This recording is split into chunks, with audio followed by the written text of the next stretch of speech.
বলেছে ওয়াবতাগু ইলাইহি উসিলা, ওই ধরনের ব্যক্তির কাছে গিয়ে উসিলা করতে বলেছেন। কারণ আমাদের জবান হচ্ছে নাফাজ জবান, আমরা এখনো অনেক কিছু জানি না।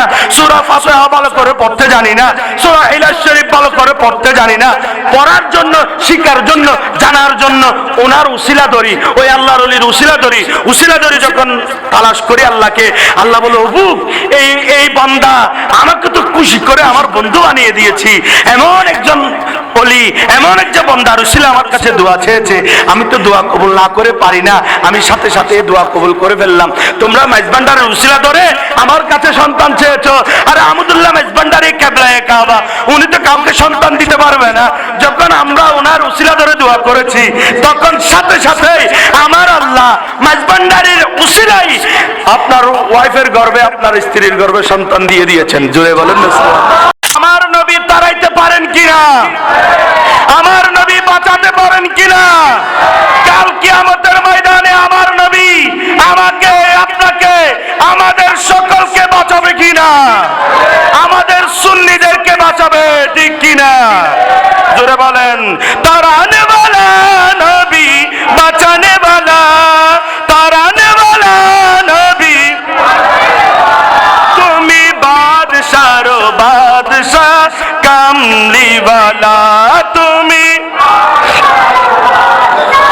কামলিওয়ালা মুহাম্মদ মুস্তাফা নবী। জোরে জোরে। কামলিওয়ালা তুমি বাদশার, তারানে ওয়ালা নবী, বাঁচানে ওয়ালা। জোরে বলেন সুবহানাল্লাহ। কারণ আমার নবী দুনিয়াতে আসার আগেই আল্লাহর কাছে আল্লাহকে ওয়াদাবদ্ধ করিয়েছেন, হে আল্লাহ আমাকে তো আপনি দুনিয়াতে পাঠাবেন, আমার কতগুলো উম্মত তৈরি করবে, তারা গুনাহ করবে। হে আল্লাহ আপনি আমার সাথে ওয়াদা করুন, আপনি আমার উম্মতদেরকে কাল হাসরের ময়দানে সোজা জান্নাতে পাঠাবেন কিনা। আরো জোরে বলেন না সুবহানাল্লাহ। আল্লাহ ওয়াদাবদ্ধ করেছেন কার সাথে? আরো জোরে বলেন কার সাথে? তো নবীকে কামলিওয়ালা, নবীর এক নাম হচ্ছে শাফিউ, সুপারিশকারীওয়ালা। আমার নবীকে সুপারিশকারীওয়ালা বানিয়েছেন কে? আপনাদের আওয়াজে বোঝা যায় মনে হয় আপনারা এটা বিশ্বাস করেন না। আরো জোরে বলেন নবীকে সুপারিশকারী বানিয়েছেন কে? আরো জোরে বলেন কে? একটু জোরে বলেন ইয়া রাসূলুল্লাহ। আরেকবার জোরে বলেন ইয়া রাসূলুল্লাহ। অন্তর খুলে, দিল খুলে নবীকে যদি ডাক দেন, দয়াল নবী, মদিনাওয়ালা নবী, মক্কায়ে মুআজ্জামায় নয়, শুধু মদিনার মধ্যে আমার নবী বসে থাকতে পারবে না। কেন বসবে? কতগুলো আশিক, কতগুলো উম্মত দয়াল নবীকে কেঁদে কেঁদে ডাকছে, আর আমার নবী মদিনাওয়ালা থেকে মদিনা ছেড়ে আজকে বারাকানের জমিনে আসতে পারে কিনা? আরো জোরে বলেন আসবে কিনা? আমাদের আপনাদের বিশ্বাস আছে না নাই? আরো জোরে বলেন আছে না নাই? একবার যদি বিশ্বাস থাকে জোরে বলেন ইয়া রাসূলুল্লাহ। আরো জোরে বলেন ইয়া রাসূলুল্লাহ। একবার মহব্বত করে, অন্তর খুলে, দিল খুলে, জবান খুলে নবীকে স্মরণ করে সবাই একসাথে মহব্বত করে বলেন ইয়া হাবিবাল্লাহ। আরো জোরে বলেন ইয়া হাবিবাল্লাহ। আপনাদের আমাদের অন্তরের বিশ্বাস আছে কিনা নাই আমার দয়াল নবী সুদূর মদিনা থেকে বারাকানের জমিনে উপস্থিত হয়েছেন? আমি গুনাহগারের বিশ্বাস আল্লাহকে সাক্ষী রেখে বলতে পারি, খোদার কসম আমার নবী বলেছেন, যে আশিক ভক্তরা আমাকে মহব্বত করে ডাকবে, আল্লাহর কসম, আল্লাহর নূরের কসম, আল্লাহর নূরের জাতের কসম, যে ভক্ত আশিক আমাকে অন্তর খুলে ডাকবে, আমি মদিনায় বসে থাকতে পারি না, আমি সোজা ওই স্থানে গিয়ে উপস্থিত হই। চিল্লায়ে বলেন সুবহানাল্লাহ। আর জোরে বলেন না সুবহানাল্লাহ। সেজন্য বলেন মদিনাওয়ালা নবী, বাঁচানে ওয়ালা, বাঁচানে ওয়ালা নবী, তারানে ওয়ালা তুমি বাদশার, তুমি বাদশার। ওয়ালা সালাতুনিয়া।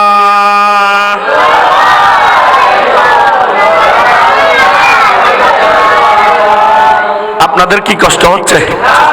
আমাকে পেয়ে আপনারা কি মনে হয় মনে মনে বেজার কিরে হতো উজুরি বেরে হতো দাওয়াত নদী বেরে আনোয়ারা দেহি এবার তো আনোয়ার একখান প্রতিষ্ঠান আছে এবারে ফতিন দেহি এবার কি লাগি হনে বেজার হইন না হলো বাদি আপনারা কি রাগ করেছেন? আপনারা মনে হয় বেজার হয়েছেন।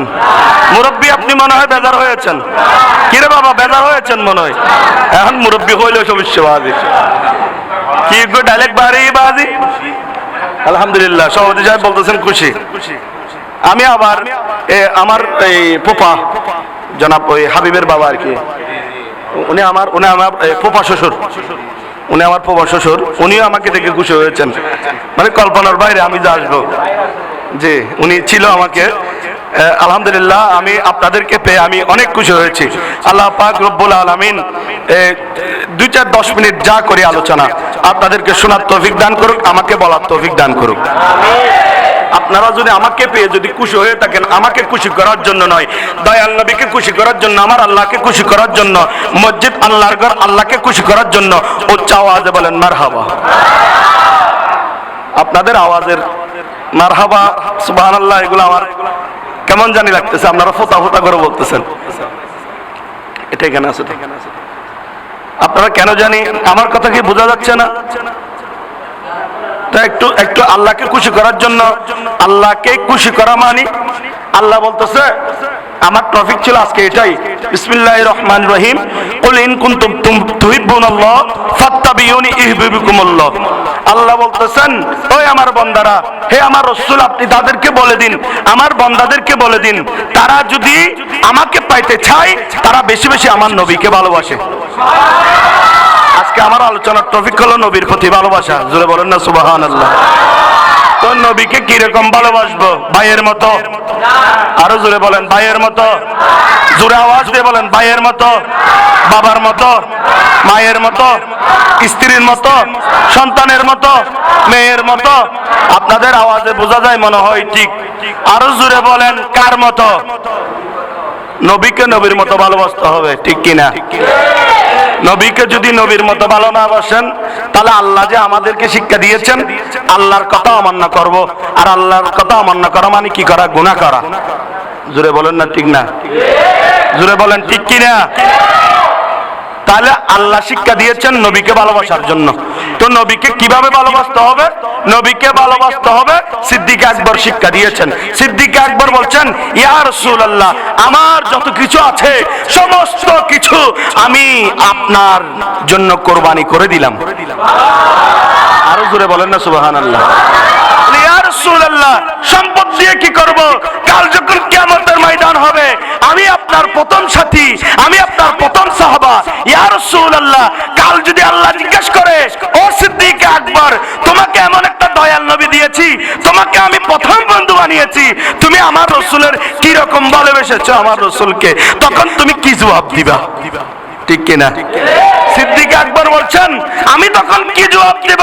সেজন্য আমি আল্লাহ রাসূলকে বলছি ইয়া রাসূলুল্লাহ আমার যা কিছু আছে শুধু সম্পদ নয় আমার জানের চেয়েও ইয়া রাসূলুল্লাহ আমি আপনাকে ভালোবাসি। আরে জোরে বলেন না। ভালো যদি বাঁচতে হয়, ভালো যদি নবীকে সাউন্ড একটু বাড়িয়ে দেন, সাউন্ড একটু বাড়িয়ে দেন, এটা কানে আসতেছে না, এদিকে বসানোর দরকার ছিল, একটা মনিটর থাকলে ভালো হয়। হ্যাঁ ভালো যদি বাঁচতে হয়, ভালো যদি নবী নবী তরানে वाला, নবী তরানে वाला, প্রাণের চেয়ে প্রিয় তাই, প্রাণের চেয়ে প্রিয় তাই নবীকে জানুন। ভালো যদি ভালো যদি সালাতুন ইয়া রাসূলুল্লাহ।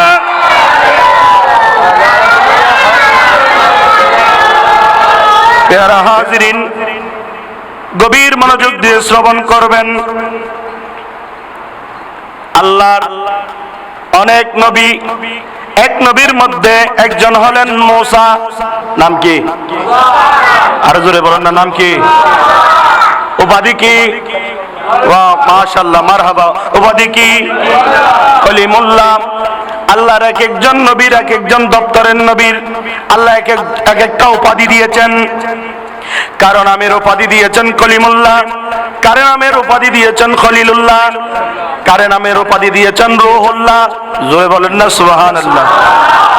এক একটা নবীর আল্লাহ এক একটা কি করেছেন? দপ্তরের এক একটা নবী বানিয়েছেন। এক এক জামানার মধ্যে এক একটা নবী বানিয়েছেন। এক এক নবীকে আমার আল্লাহ উপাধি দিয়েছেন। কারো নাম কলিমুল্লাহ, কারো নাম খলিলুল্লাহ, কারো নাম ঈসা রূহুল্লাহ। আর মূসা কলিমুল্লাহ একদিন মনে মনে জিজ্ঞেস করলো যে কলিমুল্লাহর অর্থ মানে বুঝলাম, কলিমুল্লাহর অর্থ মানে আল্লাহর সাথে কথাবার্তা বলা, ঠিক কিনা? খলিলুল্লাহর অর্থ মানে বুঝলাম, খলিলুল্লাহর অর্থ মানে আল্লাহর বন্ধু। আর ঈসা রূহুল্লাহ এটার অর্থ বুঝলাম আল্লাহর রূহ। জোরে বলেন না সুবহানাল্লাহ। ঈসা রূহুল্লাহর অর্থ বুঝলাম, কলিমুল্লাহর অর্থ বুঝলাম, ঈসা রূহুল্লাহর অর্থ বুঝলাম ইসমাইল জবিহুল্লাহ, যাকে আল্লাহর রাস্তায় জবাই করা হয়েছিল, কুরবানি করা হয়েছিল, যিনি আল্লাহর রাস্তায় কুরবানি হতে দ্বিধাবোধ করেন নাই, ওনার নাম হচ্ছে ইসমাইল জবিহুল্লাহ, যিনি আল্লাহর রাস্তায় জবাই হয়েছেন, এটাও বুঝলাম। মূসা কলিমুল্লাহ বললেন, এ বারি ইলাহি, আপনি কি এমন নবী তৈরি করলেন যার নাম দিয়েছেন হাবিবুল্লাহ? এই নামের অর্থ তো আমি খুঁজে পাই না। আরো জোরে বলেন না সুবহানাল্লাহ। এই বারি ইলাহি, ও আমার পালনকর্তা, ও আমার সৃষ্টিকর্তা, আমাকে আপনি দুনিয়াতে পাঠিয়েছেন নবী হিসাবে, আমিও তো নবী, আর মুহাম্মদুর রাসূলুল্লাহ তো নবী। আমাকে উপাধি দিয়েছেন কলিমুল্লাহ, আর মুহাম্মদুর রাসূলুল্লাহকে দিয়েছেন হাবিবুল্লাহ। এ বারি ইলাহি, আমি তো হাবিবুল্লাহ নামের অর্থ জানি না, এই নামের মধ্যে কি এমন মধু আছে? এবারে ইলাহি, আপনি আমাকে একটু বলেন না হাবিবুল্লাহর অর্থ নামের কি, নামের অর্থ কি?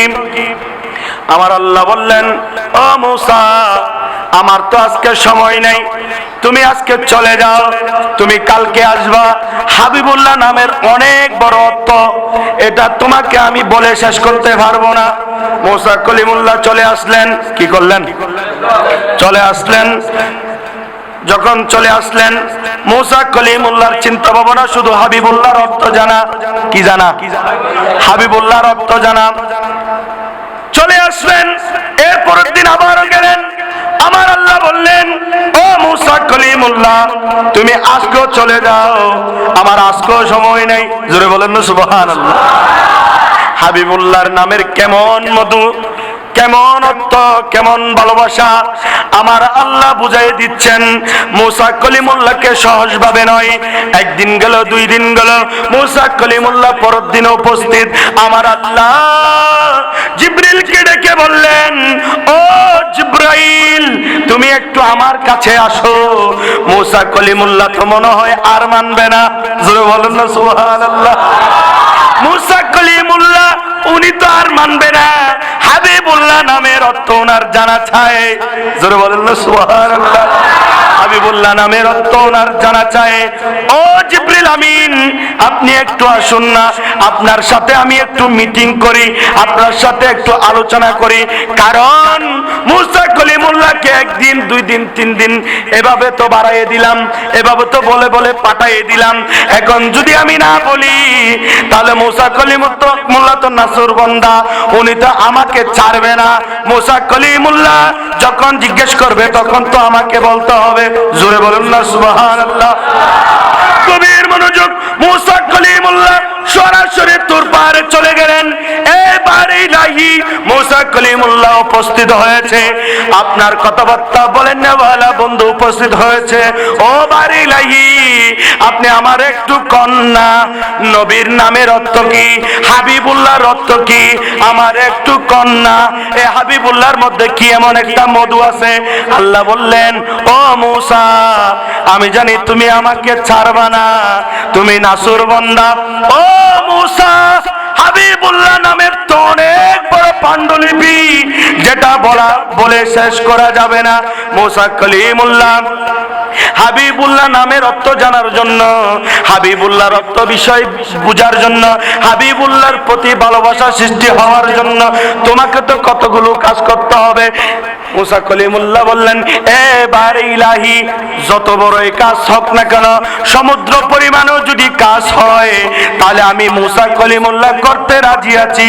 শুধু হাবিবুল্লাহর মধু মাখা ওই নামটুকুর অর্থ আমাকে বলতে হবে। সালাতুনিয়া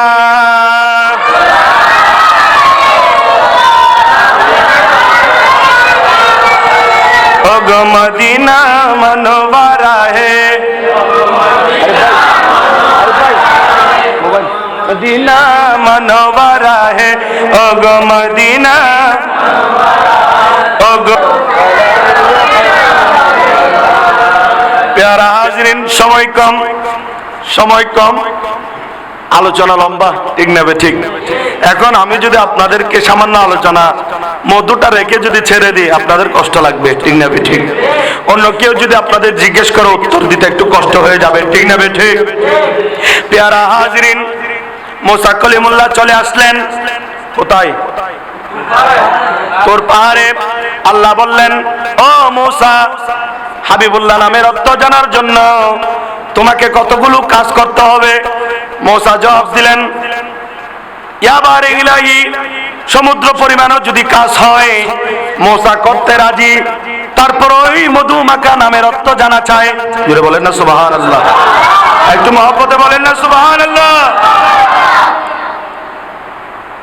আল্লাহ বললেন, ও মুসা কলিমুল্লাহ, হাবিবুল্লাহ নামের অর্থ যদি জানতে চাও, তাহলে তোমাকে 30টা রোজা রাখতে হবে। জোরে বলেন না সুবহানাল্লাহ। কয়টা? আরো জোরে বলেন, কয়টা? এ মুসা কলিমুল্লাহ, তোমাকে 30টা রোজা রাখতে হবে। 30 রোজা রাখার পরে তুমি আমার কাছে আসবা, তখন তোমাকে হাবিবুল্লাহ নামের অর্থ বলবো।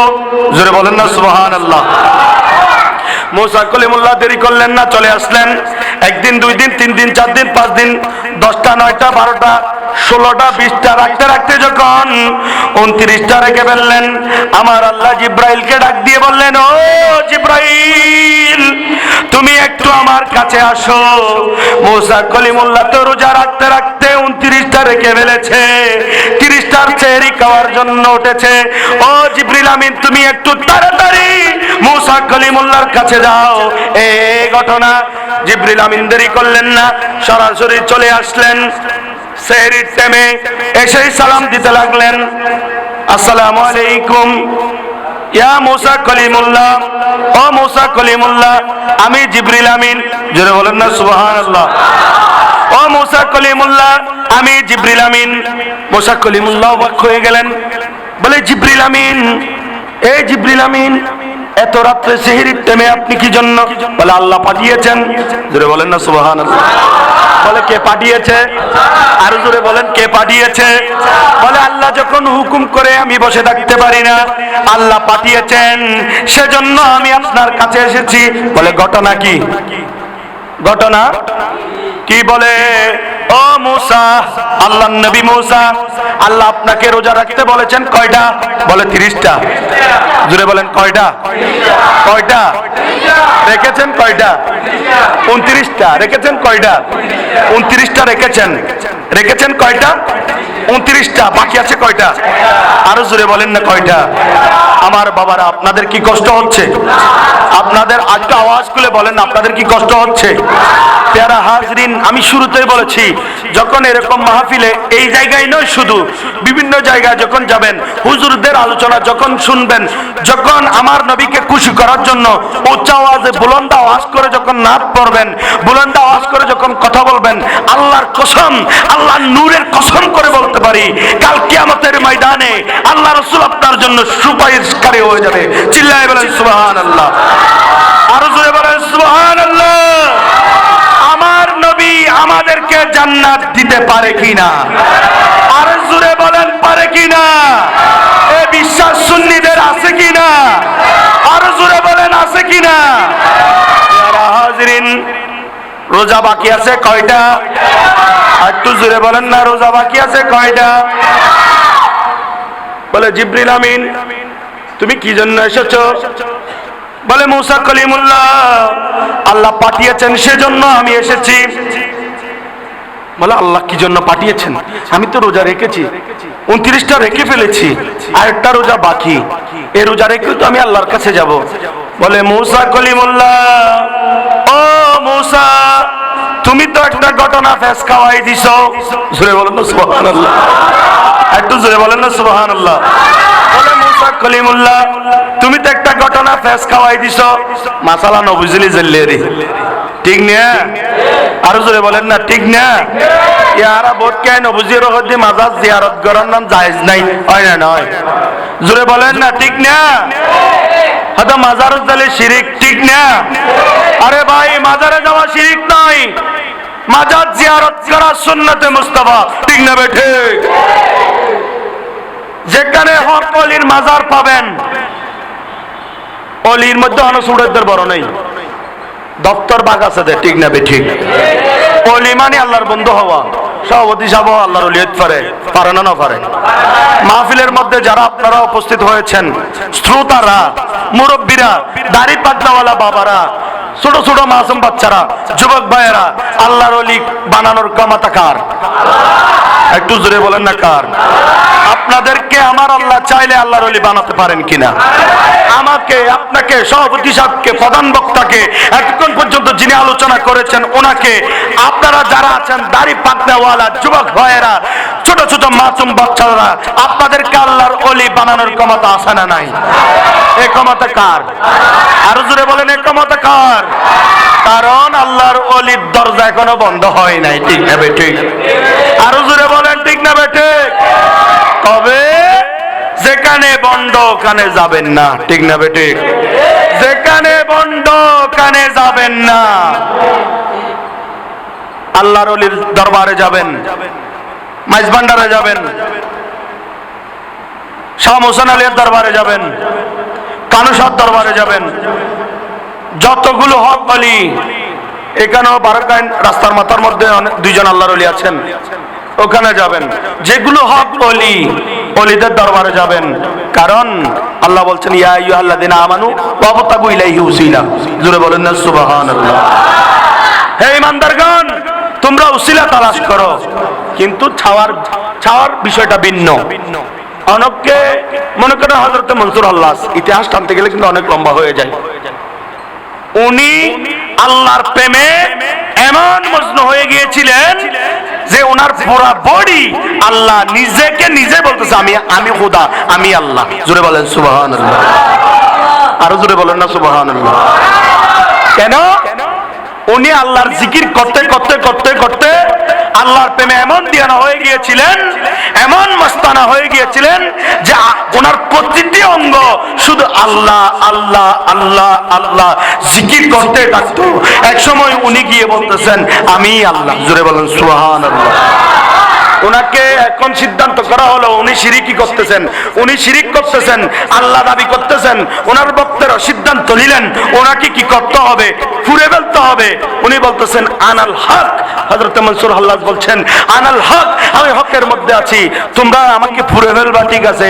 ফুরে যখন ফেলবা তখন আমার এইগুলা যখন এই পুরা ছাইগুলা যখন তোমরা সাগরে ফেলবা তখন পানির স্রোত এমন ভাবে বাড়বে দুনিয়াটা ডুবাই দিবে। তোমরা তখন একটা কাজ করবে, পানির মধ্যে জবান খুলে যাবে, আনাল হক বলতে থাকবে। তখন একটা কাজ করবা, আমার একটা কম্বল আছে, ওই কম্বলটা তোমরা পানির মধ্যে ফেলে দিবে। আরো জোরে বলেন না সুবহানাল্লাহ। হযরত মনসুর আল্লাহ ওনাকে পুরে ফেলা হলো। ওনার ছাইগুলো যখন সমুদ্রের মধ্যে যখন ফেলা হলো, সমুদ্র পুলে পুলে পুলে পুলে পানি বাড়তে আছে বাড়তে আছে বাড়তে আছে, সমগ্র পৃথিবী ডুবে যাবে। সমগ্র পানি আনাল হক আনাল হক আনাল হক শব্দ বের হয়ে গেল। তখনই বক্তারা দেরি করলেন না, হযরত মনসুর আল্লাহের ওই কম্বলটুকু সাগরের মধ্যে যখন ফেলে দিলেন, আস্তে আস্তে আস্তে আস্তে পানির স্রোত কমতে লাগলো। আরো জোরে বলবেন না সুবহানাল্লাহ। ওলি হলে মনসুর আল্লাহের মতো হতে হবে, ওলি হলে ওয়াসকরণীর মতো হতে হবে, ঠিক না ঠিক? আরো জোরে বলেন না ঠিক কিনা? ওরকম হক ওলির দরবারে যাবেন, আল্লাহ যে বলেছে ওয়াবতাগু ইলাইহি উসিলা, ওই ধরনের ব্যক্তির কাছে গিয়ে উসিলা করতে বলেছেন। কারণ আমাদের জবান হচ্ছে নাফাজ জবান, আমরা এখনো অনেক কিছু জানি না, সূরা ফাতিহা ভালো করে পড়তে জানি না, সূরা ইখলাস শরীফ ভালো করে পড়তে জানি না। পড়ার জন্য, শিখার জন্য, জানার জন্য ওনার উসিলা ধরি, ওই আল্লাহর ওলির উসিলা ধরি। উসিলা ধরি যখন তালাশ করি আল্লাহকে, আল্লাহ বলে ওবু এই বান্দা আমাকে তো খুশি করে আমার বন্ধু বানিয়ে দিয়েছি, এমন একজন ওলি, এমন একজন বান্দার উসিলা আমার কাছে দোয়া চেয়েছে, আমি তো দোয়া কবুল না করে পারি না, আমি সাথে সাথে দোয়া কবুল করে ফেললাম। তোমরা মেজবান্ডারের উসিলা ধরে আমার কাছে সন্তান চেয়েছো, আরে আহমদুল্লাহ মেজবান্ডারি কিবলায়ে কাবা, উনি তো কাউকে সন্তান দিতে পারবে না। যখন আমরা ওনার উসিলা ধরে দোয়া করেছি, তখন সাথে সাথে আমার আল্লাহ মেজবান্ডারির উসিলাই আপনার ওয়াইফের গর্ভে, আপনার স্ত্রীর গর্ভে সন্তান দিয়ে দিয়েছেন। জোরে বলেন না সুবহানাল্লাহ। আরো জোরে বলেন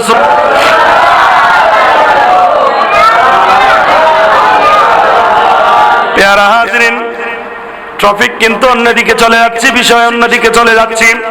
বিষয় কি? রোজার বাকি আছে কয়টা? আরো জোরে বলেন কয়টা? রেখেছেন কয়টা? কয়টা? 29 বাকি আছে আল্লাহর। মাশাআল্লাহ, ওনারা যে জজবা আছে, মানুষ যদিও হম, ওনার অন্তর যে জজবা আছে ইয়েন বোঝা যার। খালি কিয়ামতের ময়দানত আয় জান্নাত পাই না ভাই, আল্লাহ রাসূলের হাসা হান্দি হান্দি হান্দি ইয়া রাসূলুল্লাহ, বারকানের জমিনে একটা মাহফিলে গিয়েছি। ওই মাহফিলের মধ্যে তোমার কতগুলো আশেক ভক্ত, তোমার আল্লাহর বান্দা জোরে জোরে শুধু তুমি নবীর প্রতি দরুদ পড়েছে, আল্লাহকে স্মরণ করেছে। ইয়া রাসূলুল্লাহ, আমি গুনাহগারের দিকে নয়, তুমি মদিনাওয়ালার দিকে থাকায় তাদেরকে তুমি শর্টকাটে জান্নাতে পৌঁছায় দাও। আরো জোরে বলেন না সুবহানাল্লাহ। আমরা জান্নাতে যেতে চাই কি চাই না? আরো জোরে বলেন চাই কি চাই না? মদিনাওয়ালা নবী আমাদেরকে জান্নাতে পাঠাবেন, ঠিক না বেঠে? মদিনাওয়ালা নবীর কারণে যদি জান্নাতে যদি নাও যাই, তখন আল্লাহকে বলবো ও বারে ইলাহি, তুমি আমার পালন কর্তা, আর নবী আমার ভালোবাসার জিনিস। নবীর কারণে যদি, নবীকে ভালোবাসার কারণে যদি, নবীকে মহব্বতের কারণে যদি তুমি যদি জান্নাত না দাও, আল্লাহ ওই জান্নাতের দরকার নাই। জোরে বলেন সুবহানাল্লাহ। প্যারা হাজরিন, রোজা বাকি কয়টা? একটা। জিবরিল আমিন বললেন ও মুসা কলিমুল্লাহ, রোজা রাখার বিষয় ছিল 30টা, রোজা রেখেছো 29টা, তুমি তো এখানে ফেস খাওয়াই দিয়েছো, তোমাকে আল্লাহ রোজা রাখতে বলেছেন। বলা হ্যাঁ ও জিবরিল আমিন, আমি তো রোজা রেখেছি, তাহলে সমস্যা কোথায়? বলে ও মুসা কলিমুল্লাহ, তোমাকে আল্লাহ রোজা রাখতে বলেছেন, কিন্তু তোমাকে তো দাঁত ব্রাশ করার জন্য বলে নাই।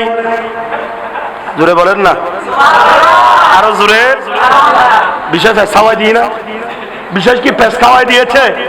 পেস খাওয়াই দিই হয়তো কয়ে না কিরে, ঘটনাতে পেস খাওয়াই ফেলায়, মাসালা না বুঝি দি বাবু, বিষয় তো ঠিক, ঘটনা তো ঠিক, তো এখন কি করতে হবে? আল্লাহ ডাক দিয়েছেন। জোরে বলেন না সুবহানাল্লাহ। কি করেছেন? আল্লাহ ডাক দিয়েছেন। মুসা কলিমুল্লাহ দেরি করলেন না, দূরে চলে আসলেন, তুর পাহাড়ে চলে গেলেন। ও বারে ইলাহি, মাফ করবেন, আমাকে ক্ষমা করবেন। মুসা কলিমুল্লাহ আপনার কাছে এসেছে, রোজা রাখতে বলেছেন, রোজা রেখেছি, আল্লাহ ভুল করে ফেলেছি। 29টা রোজার মধ্যে রোজা রাখার পরে আমি দাঁত ব্রাশ করেছি। জোরে না হতো সুবহানাল্লাহ, একটু জোরে বলেন না সুবহানাল্লাহ। ও বারে ইলাহি, 30টা রোজার মধ্যে 29টা রোজার মধ্যে আমি দাঁত ব্রাশ করেছি, আর একটা রোজা বাকি। আল্লাহ বলেন ও মুসা কলিমুল্লাহ, তোমাকে আমি রোজা রাখার জন্য বলেছি, কিন্তু দাঁত ব্রাশ করার জন্য বলি নাই। কেন বলি নাই? কেন জানোনি? দাঁত ব্রাশ করতে কেন নিষেধ করেছি? ও মুসা কলিমুল্লাহ, যখন বান্দা রোজা রাখবে, যখন তুমি রোজা রাখতা, তোমার মুখ থেকে যে দুর্গন্ধটা বের হতো, বান্দার মুখ থেকে যে দুর্গন্ধটা বের হয় এটি আমি আল্লাহর কাছে মেশক আম্বরের চেয়ে সুগন্ধ বেশি লাগে। আরো জোরে বলেন না সুবহানাল্লাহ। ও মুসা কলিমুল্লাহ, রোজা একটা দুইটা তিনটা পাঁচটা 10টা 15টা রাখতে রাখতে এভাবে 29টা রোজা রেখেছো। 29টা রোজা রাখার পরে তুমি যে 29টা রোজা রেখেছো ওই রোজার মধ্যে আমি সুগন্ধটুকু পাই নাই। ও মুসা কলিমুল্লাহ, তুমি কি ওই হাদিস আমল করো নাই? আসসামুলি ওয়ানা আজজি বিহি, রোজা আমার জন্য, আমি নিজ হাতে রোজার প্রতিদান দিব। আরো জোরে বলেন না সুবহানাল্লাহ। ও আমার মহব্বতের ভাইয়েরা, রমজানের দিন যখন চলে আসে আমার অনেক ভাইয়েরা রমজানের গুরুত্ব বুঝে না, ঠিক না বেঠে? আমার অনেক বউ বোনেরা রমজানের গুরুত্ব বুঝে না, ঠিক না বেঠে? কারণ আমার আল্লাহ রমজানের এমন গুরুত্ব দিয়েছেন, আমার আল্লাহ নিজেই বলেছেন আসসামুলি ওয়ানা আজজি বিহি, রোজা আমার জন্য, আমি নিজ হাতেই আমার বান্দাদের প্রতিদান দিব। সালাতুনিয়া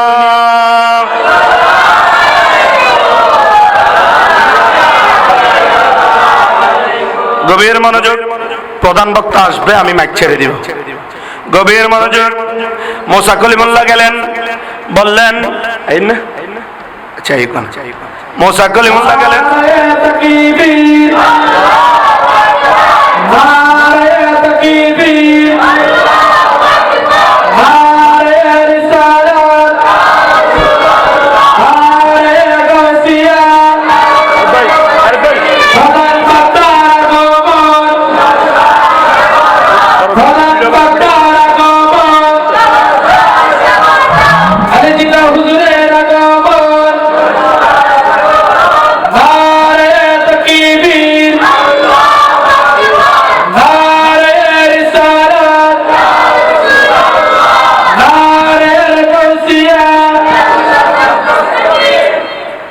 সকলে বলি মারহাবা। প্রধান বক্তা আমার বন্ধু আলী জিন্নাহ আপনাদের সম্মুখে উপস্থিত হয়েছেন, আপনারা খুশি না বেজার? যদি খুশি হয়ে থাকেন, আলী জিন্নাহকে খুশি করার জন্য, ওনাকে খুশি করার জন্য নয়, নবীকে খুশি করার জন্য উচ্চ আওয়াজে বলি মারহাবা। আরো জোরে বলেন মারহাবা। 2 মিনিটের মধ্যে আমি আমার আলোচনা সমাপ্ত করে দিব। আমি আজকের প্রধান বক্তাকে দিয়ে দেব, কারণ উনি আপনাদের সম্মুখে এমন আলোচনা করবেন, এমন নাতে রসুল পড়বেন, আপনাদের হৃদয়কে ভরিয়ে দিবেন। জোরে বলেন না সুবহানাল্লাহ। আল্লাহ পাক রব্বুল আলামিন আলী জিন্নাহর কণ্ঠের মধ্যে নূর দান করুক। শায়ের মাওলানা আলী জিন্নাহর কাদেরীর কণ্ঠে আল্লাহ পাক নূর দান করুক। সকালে বলে আমিন। আল্লাহ কি কণ্ঠ দিয়েছে, আল্লাহ তুমি আরো এমন কণ্ঠ বানিয়ে দাও, মদিনাওয়ালার কুকিল বানিয়ে দাও। আরো জোরে বলেন না আমিন। হাজরিন, মুসা কলিমুল্লাহ উপস্থিত হলেন। রোজা 30টা রাখতে বলেছিলাম, তোমাকে তো দাঁত ব্রাশ করার জন্য বলি নাই। বলে ইয়া আল্লাহ, তাহলে কি করতে হবে? বলে মুসা কলিমুল্লাহ, 30টা রোজা রেখেছো সমস্যা নাই, তোমাকে আরো 10টা কাফারা দিতে হবে। জোরে বলেন না সুবহানাল্লাহ। তোমাকে কি করতে হবে? আরো 10টা রোজা কাফারা করতে হবে।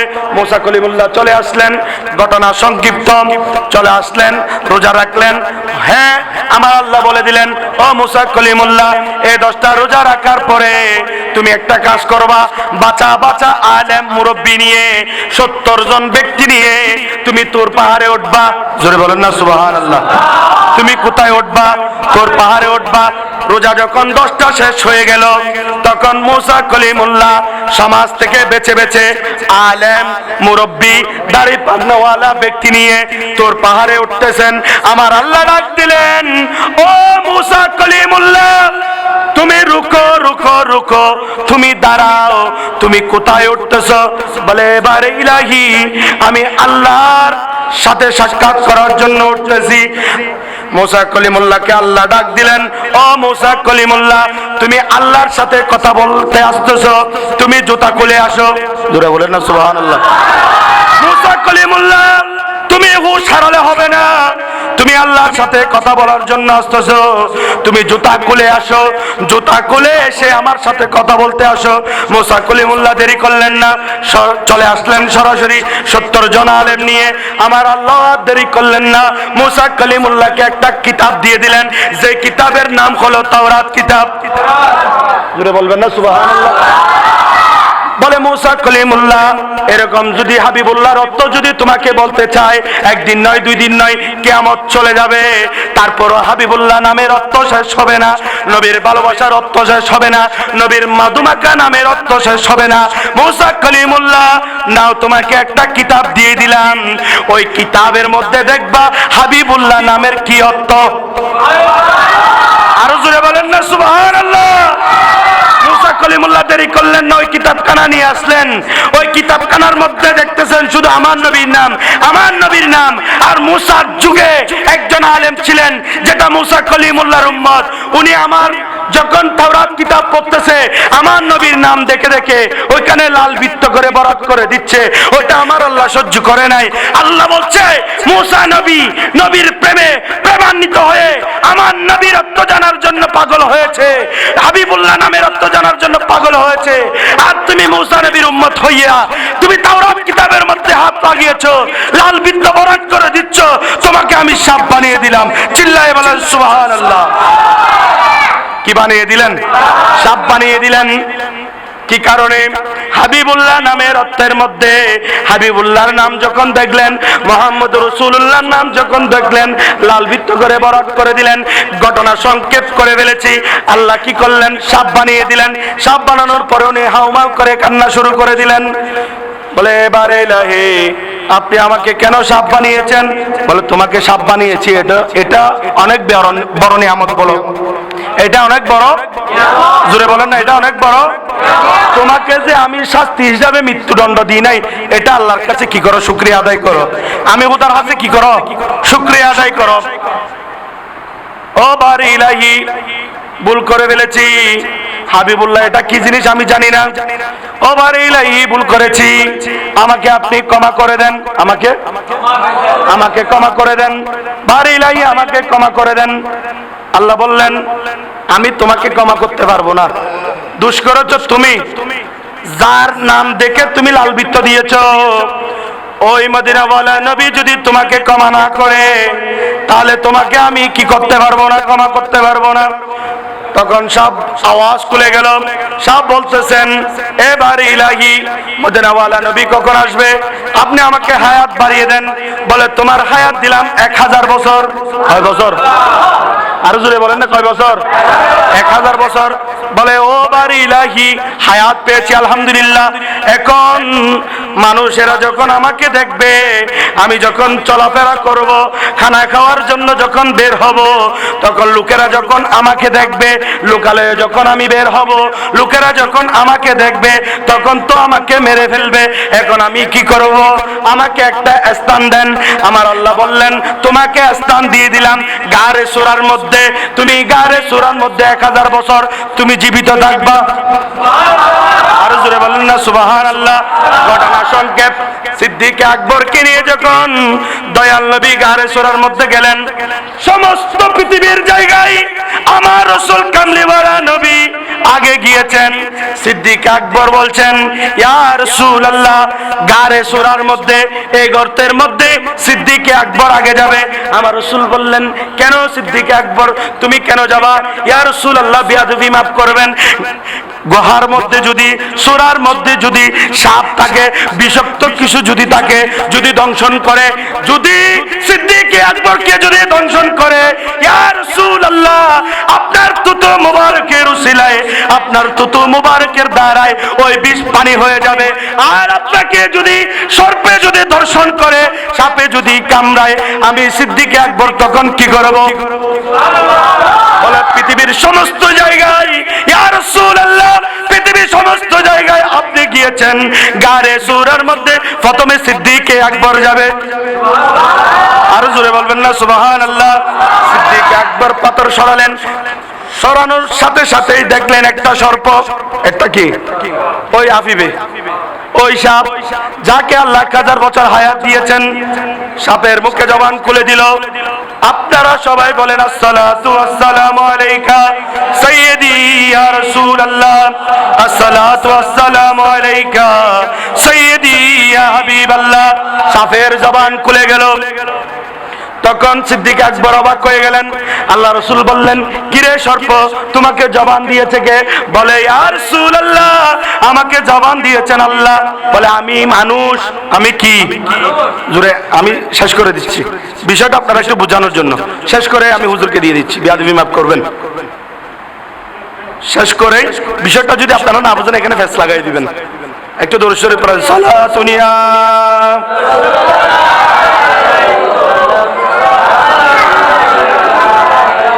আল্লাহুম্মা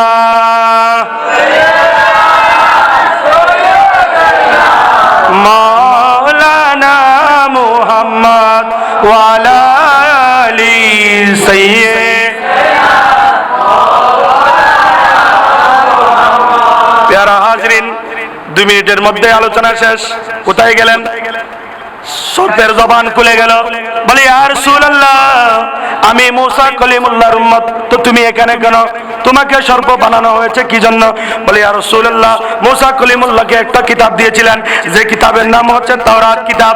ওই কিতাবের মধ্যে আমি আপনি হাবিবুল্লাহর নাম দেখে দেখে হিংসা করে লাল বৃত্ত দাগ দিতাম। বলে, হিংসা কেন করেছো? বলে, ইয়া রাসূলুল্লাহ, আমি হিংসা করতাম, কিতাব তো আমার নবীর উপর নাজিল হয়েছে, তাওরাত কিতাব মুসা কলিমুল্লাহর উপর নাজিল হয়েছে, এখানে অন্য নবীর নাম কেন আসলো? সেজন্য আমি দেখে দেখে লাল বৃত্ত দিলাম। সেজন্য আমার আল্লাহ আমাকে কি বানিয়ে দিয়েছেন? সর্প বানিয়ে দিয়েছেন। তাহলে এখন কি করতে পারি? বলে, আল্লাহ ওয়াদা করেছেন, আপনি যদি দোয়া করেন তাহলে আমাকে সর্প থেকে আবারও মানুষ রূপে পরিণত করবেন। আমার রসুল দেরি করলেন না। রসুল তো কামলিওয়ালা নবী, মদিনাওয়ালা নবী, বাঁচানোওয়ালা নবী, তরানোওয়ালা নবী। চিল্লায়ে বলেন না সুবহানাল্লাহ। আমার রসুল দেরি করলেন না, 2 হাত তুলে দিলেন, এবার ইলাহি, আমি আপনার হাবিবুল্লাহ, আপনি মুসা নবীর এই উম্মতকে মাফ করে দেন। আল্লাহ বলছেন, মাফ করতে পারবো না, উনি বিয়াদবি করেছে। আল্লাহ, তোমার বন্ধু কথা বলছে তোমার সাথে, তুমি তাকে মাফ করে দাও, মানুষ বানিয়ে দাও। আমার আল্লাহ মাফ করে দিলেন, মানুষ বানিয়ে দিলেন। আর মুসা নবীর উম্মত দেরি করলেন না, সাথে সাথে আমার নবীর হাত মুবারকের উপর হাত রেখে কালমা পড়ে ফেললেন, লা ইলাহা ইল্লাল্লাহু মুহাম্মাদুর রাসূলুল্লাহ। চিল্লায়ে বলেন সুবহানাল্লাহ। নবীর প্রেম, নবীর ভালোবাসা মুসা কলিমুল্লাহ শিখাই দিয়েছেন। নবীর প্রতি কিভাবে ভালোবাসতে হবে, নবীকে কিভাবে মহব্বত করতে হবে, নবীকে কিভাবে স্মরণ করতে হবে শিখাই দিয়েছেন কে? আরো জোরে বলেন কে? নিজের সন্তানের চেয়ে, নিজের স্ত্রীর চেয়ে, নিজের প্রাণের চেয়ে, সকল কিছুর চেয়ে আমার নবীকে যারা ভালোবাসবে, আমার আল্লাহ কাল কিয়ামতের ময়দানে আমার নবীর উসিলায় তাকে বিনা হিসাবে জান্নাত দিবেন। জোরে বলেন সুবহানাল্লাহ। আল্লাহ পাক রব্বুল আলামিন আপনাদের আমাদেরকে প্রত্যেককে কবুল করুক। সকলে বলে আমিন।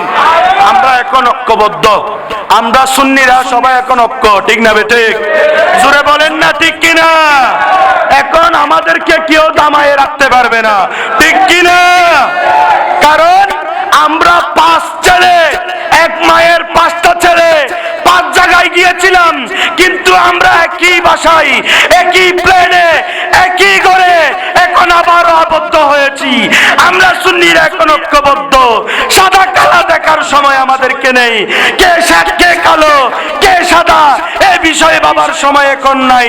সুন্নিরা এখন ঐক্যবদ্ধ। ঘরে বসে থাকার সময় নেই, ঘর থেকে বের হয়ে পড়ুন।